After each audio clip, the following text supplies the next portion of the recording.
Voice of VSM ఛానల్ను ప్రోత్సహిస్తున్న మిత్రులందరికీ కృతజ్ఞతలు. మీరు మా ఛానల్ ఫస్ట్ టైం చూస్తున్నారా? ఇప్పుడే సబ్స్క్రైబ్ బటన్ ప్రెస్ చేసి పక్కనే ఉన్న బెల్ ఐకాన్ క్లిక్ చేయండి. సిద్ధాంతి గారు అప్లోడ్ చేసే ఏ వీడియో మిస్ అవ్వకుండా చూడవచ్చు. మీరు మా ఛానల్లో ఎలాంటి వీడియోస్ చూడాలనుకుంటున్నారో తెలియజేయండి. గురువు గారు మీ సందేహాలకు సమాధానమిస్తారు. శ్రీ మహాగణాధిపతయే నమః.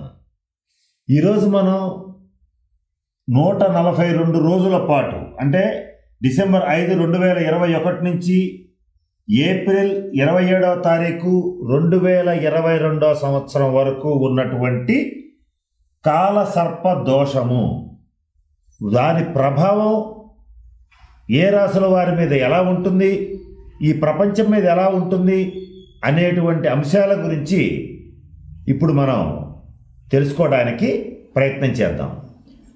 అసలు రాహు యొక్క జన్మ వృత్తాంతంలోనే అద్భుతమైన విషయాలన్నీ దాగున్నాయి. ఈ రాహువు సింహికకి జన్మించినటువంటి ఒక రాక్షసుడు. క్షీరసాగర మథన సమయంలో దేవతలు రాక్షసులు కలిసి మందర పర్వతంతో క్షీరసాగర మథనం చేసినప్పుడు అమృతం ఉద్భవించింది. దాన్ని మాయ రూపంలో ఉన్నటువంటి విష్ణువు దేవతలకి పంచి రాక్షసులు అనర్హులు గనక వారికి అమృతం గనక ఇచ్చేటట్లయితే చేసేవన్నీ దుర్మార్గమైన పనులే గనక వాళ్ళకి అందకూడదు అనేటువంటి సదుద్దేశంతోనే విష్ణువు దేవతలకి మాత్రమే జగన్మోహిని రూపంలో వచ్చి అమృతాన్ని పంచడం జరుగుతుంది. ఈ మాయని మోసాన్ని గమనించినటువంటి రాహువు సైగ చేస్తాడు, దేవతలకి మాత్రమే అమృతం వెళ్తోంది, మనకి రావట్లేదు అని. కానీ రాక్షసులు జగన్మోహిని అంటే విష్ణుమూర్తి యొక్క మాయలో ఉన్నారు కనుక తెలుసుకోలేకపోతారు. తెలుసుకోలేకపోయేటప్పటికీ విసుగు పుట్టినటువంటి రాహువు తను దేవతా రూపం ధరించి, మాయా రూపం ధరించి విష్ణువుని సైతం మోసం చేసి దేవతల్లో కలిసిపోయి అమృతపానం చేయడం జరుగుతుంది. ఇది మనకందరికీ తెలిసిన కథ. అయితే దీంట్లో ఉన్నటువంటి విశేషం ఏంటంటే రాక్షసుల్ని దేవతల్ని మాయామోహితుల్ని చేయగలిగినటువంటి విష్ణువుని సైతం మాయ చేసినటువంటి వాడు ఈ రాహువు. ఇది గమనించినటువంటి సూర్యచంద్రులు సైగ చేస్తారు విష్ణువుకి, ఇదిగో రాహు అనేటువంటి రాక్షసుడు దేవతల గుంపులో దూరాడు, అమృతం తాగాడు అని.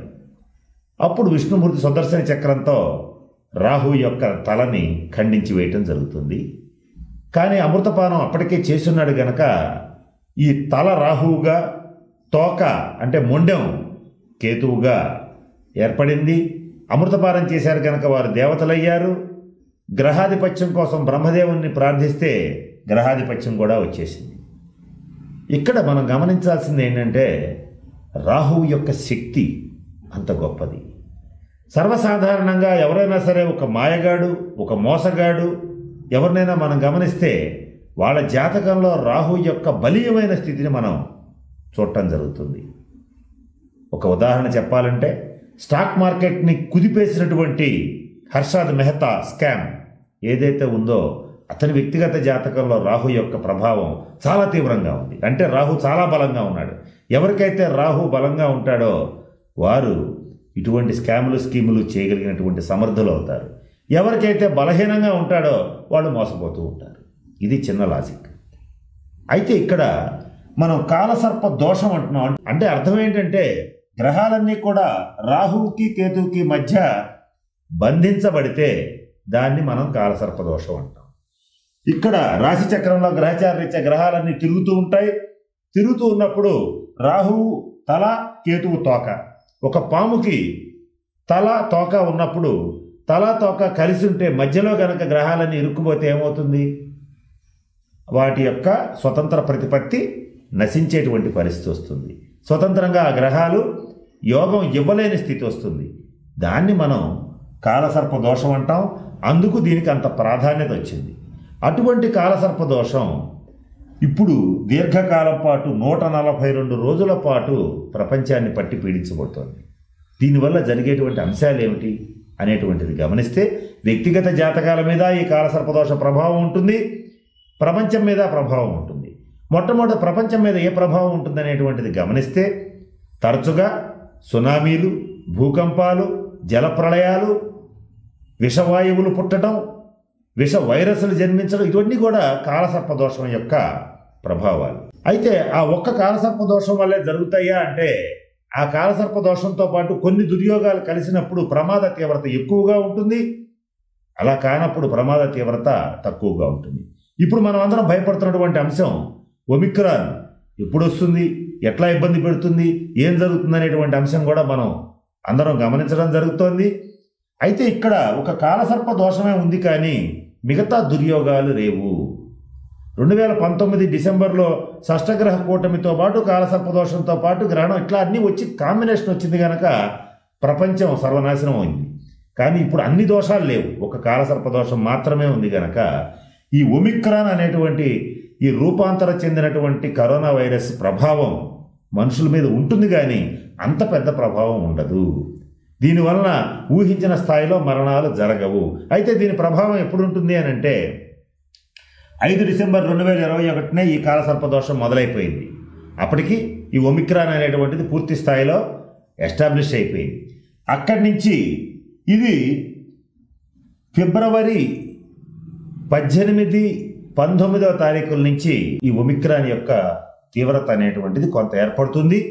అయినంత మాత్రంతో పెద్ద ప్రమాదం ఉండదు, కానీ మన జాగ్రత్తలో మనం ఉండాలి. అంత మాత్రంతో భయభ్రాంతులకు గురి కావాల్సిన అవసరం లేదు.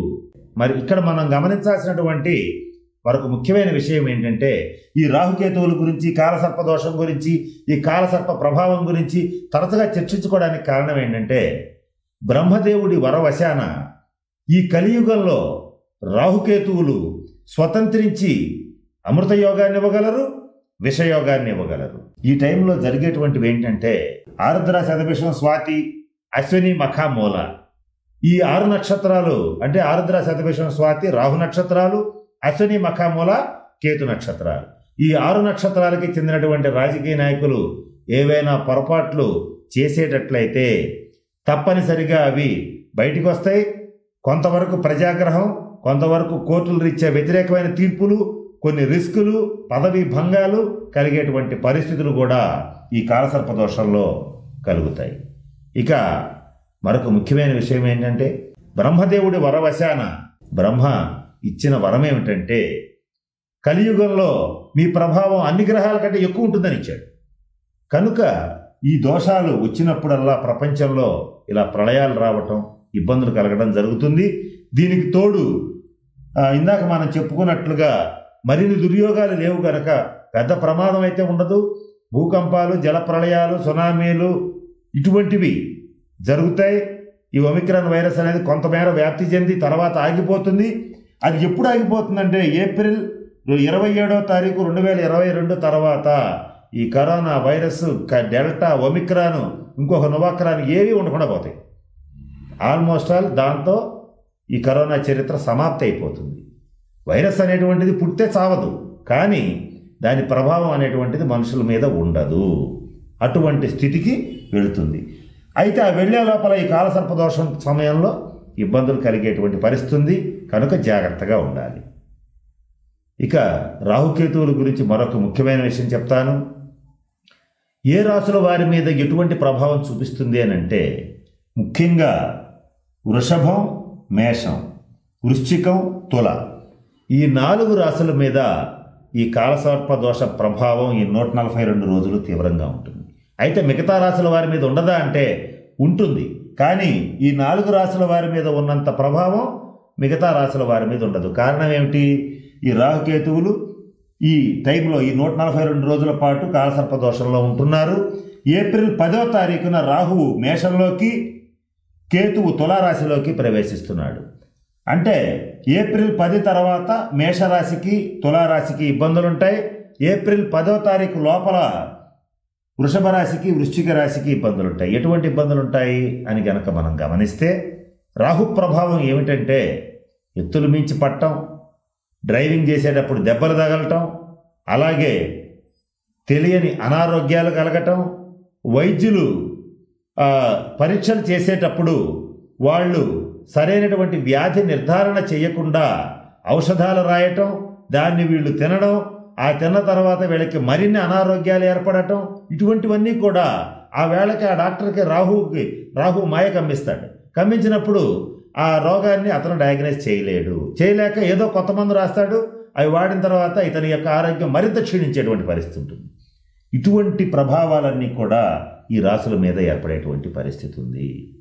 కనుక మరి దీని నుంచి ఎలా తప్పించుకోవాలి అని అంటే, ముఖ్యంగా ఈ 142 రోజుల్లో ఏ రాశి వారైనా సరే శ్రీకాళహస్తిలో కాలసర్పదోషానికి శాంతి పూజ జరిపించుకోండి. లేని పక్షంలో ఈ కాలసర్ప దోష పరిహార శాంతి క్రియలు, హోమాలు జరిపించండి. వ్యక్తిగత జాతకంలో కాలసర్ప దోషం ఉండి ఈ గోచార రీత్యా ఇలా కాలసర్ప దోషం ఏర్పడినప్పుడు ఇటువంటి కొన్ని రాసులకి మరింత ఇబ్బంది కలుగుతుంది. ఆ కలిగినప్పుడు ఎంత స్థాయిలో ఉన్నవాడైనా సరే అనేక రకాల ఇబ్బందులు పట్టడం అనేటువంటిది జరుగుతుంది.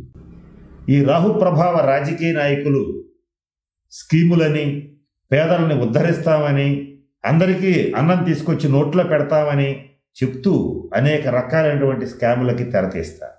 ఇవన్నీ కూడా రాహు ప్రభావ ఫలితాలే. అవి వాళ్ళ జాతకంలో కాలసర్పదోషం ఉన్నప్పుడు ఈ టైంలో బయటపడతాయి. ఇక రాహు యొక్క మరొక ముఖ్యమైన లక్షణం ఏమిటి అంటే పగబట్టడం. ఎవరైనా సరే మనకు అపకారం చేస్తే వాడి పాపాన వాడే పోతాడు అనుకుంటాం. కానీ ఈ రాహు ప్రభావ వ్యక్తులు ఎవరైతే ఉంటారో వాళ్ళు అవతల వాళ్ళ మీద పగబట్టి సాధించేటువంటి పరిస్థితి ఉంటుంది. వారికి ఈ సమయం చాలా ప్రమాదకరమైన సమయం అని చెప్పవచ్చు. ఈ సమయంలో ఎవరైతే ఈ కాలసర్పదోషానికి పరిహారాలు చేసుకుంటారో వారు వారి జీవిత కార్యక్రమాలని సునాయాసంగా చేసుకోగలుగుతారు. అంతేకాకుండా ఇక్కడ మరొక చిన్న రెమెడీ ఏమిటంటే, అందరూ అన్ని రకాల పరిహారాలు చేయలేరు. మీకు 2 చిన్న రెమెడీస్ చెప్తాను. అవి ఏమిటంటే, మొట్టమొదటిది మాంసాహారం ఈ 142 రోజుల పాటు నిషేధించండి. మీ మీద రాహుగ్రహ ప్రభావం ఉండదు. రెండవది, ప్రతి ఆదివారం నాడు ఈ 142 రోజుల పాటు ప్రతి ఆదివారం నాడు మీ దగ్గరలో ఉన్నటువంటి పుట్టలో పాలు పోయండి. ఆ రోజు సాయంత్రం ఉపవాసం చేయండి. ఈ పనులు చేసేటట్లయితే ఈ కాలసర్పదోషం నుంచి సునాయాసంగా తప్పించుకోవచ్చు. కనుక నేను చెప్పిన అన్ని అంశాలని దృష్టిలో పెట్టుకుని పరిహారాలు పాటించి 12 రాశుల వారు మంచి శుభ ఫలితాలను పొందాలని ఆ పరమేశ్వరుని ప్రార్థిస్తున్నాను. స్వస్తి. ఈ వీడియో కానీ మీకు నచ్చినట్లయితే లైక్, కామెంట్, షేర్ చేయండి. మరిన్ని అప్డేట్స్ కోసం సబ్స్క్రైబ్ చేయండి.